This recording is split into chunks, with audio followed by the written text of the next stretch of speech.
Will this album bring Pearl Jam back into my good books or continue them down a downward trajectory, into the void that is, I prefer your older stuff more better than your new stuff? Hi people and hello my chili con carnage crew, it's the man who produces Iron in My Eyes and I'm here doing a 5-minute review on Pearl Jam's newest album, Dark Matter. I could sum up Pearl Jam's last few albums post-2000 in just one sentence for you. Boring, awesome, not bad, forgettable, dumpster fire.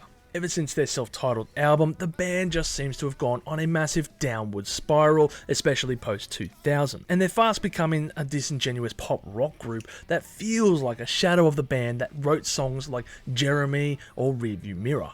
What the fuck happened to one of my favourite bands? Did they just give up and grow accustomed to their surroundings or what? Pearl Jam released 3 singles leading up to the singles release, with Dark Matter, Running and Wreckage being these songs. My first impressions of the song Dark Matter were mostly positive. It felt like the band was certainly shedding their skin of prior and returning to a much more rock-orientated path. And to that I say, about fucking time. I'm sure in large part this is due to Andrew Watt, the new producer of Pearl Jam, who previously worked with the Rolling Stones on Hackney Diamonds, and he's probably shaking things up here, and it's so good to have things shaken up. It's been too long since Pearl Jam have sounded so vibrant and angsty.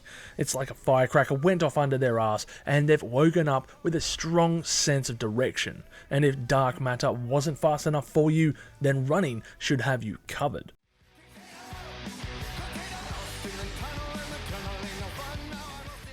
This single is an awesome one and really harkens back to their older sound, just playing off this tune with an air of pure finesse and tenacity that you can expect from this group of musicians. The song is short and barely leaves you time to think, as the closer is delivered with such blistering pace that truly will be a top contender for Song of the Year. Mark my words. The last single, Wreckage, reins in their efforts so far, and certainly is an odd piece. Eddie delivers an introspective message while losing yourself to time, while containing similes that feel like mini science lessons.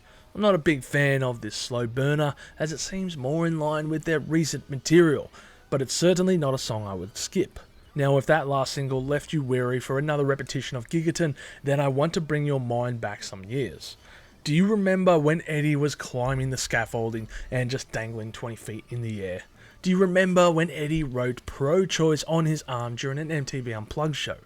Do you remember how they started a feud with Ticket Tech, or how at one point they were bigger than Nirvana? Pepperidge Farm remembers. All of these are huge accomplishments, and of course they are memorable performances by such an amazing band, but they are acts from the band's youth, and I get that age catches up to us all.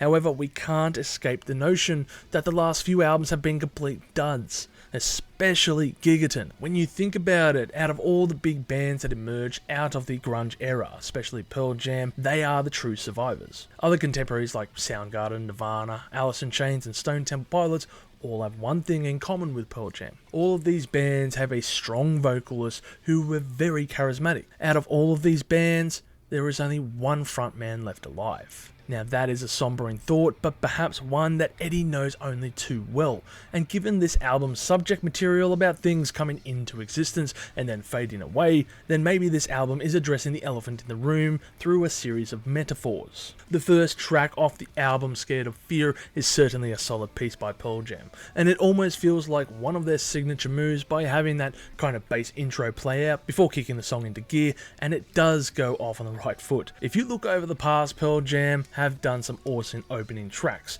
and I would rate this one up there as a worthy piece.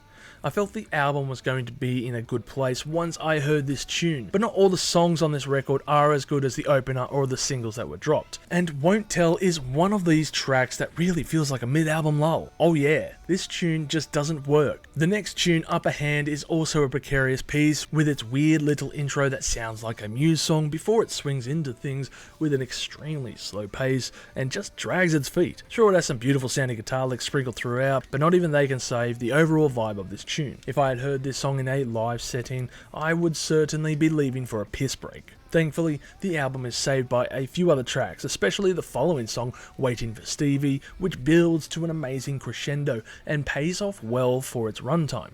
Also, React Respond was a top-notch tune as well. The rest of the music on offer certainly ranges from being passable to enjoyable. After Pearl Jam released Gigaton, I was extremely disappointed by their efforts. I mean, how could the band release such a piece of shit album that is easily their worst to date? If I'm being honest, I held no faith in Pearl Jam and their future in music after this release. In fact, I wrote them off completely at this stage as dad rock territory, so heading into this album, my expectations were extremely low. What I have been met with instead is, and quite honestly, a pleasure to listen to. And while not certainly being in vain to their earlier albums, the band certainly strived to play some amazing rock tunes here that landed very well. Overall, I would give this album 7 million chilies on the spicy scale, with my favourite tracks being Scared of Fear, Dark Matter, and Running. A lot of media outlets have heralded this album with high esteem, and many people have also viewed it that way, but I won't be singing its praises as high as they do. The album certainly has some awesome tunes on offer, but it also has a little bit of filler or forgettable songs to boot. The main takeaway I have regarding this album is at least they have taken a sharp left turn to their previous record, and in the process they did not yield. The album has certainly restored my faith, at least for me, when it comes to Pearl Jam and their music heading in the right direction moving forward. If you've enjoyed this content, make sure to smash that like button, subscribe to us, and stay notified for future music related content, because it keeps our manager happy at the end of the day. We are also on Discord, Instagram, Facebook, and all those other social platforms if you want to check us out. As always, people, you have a great day and stay spicy.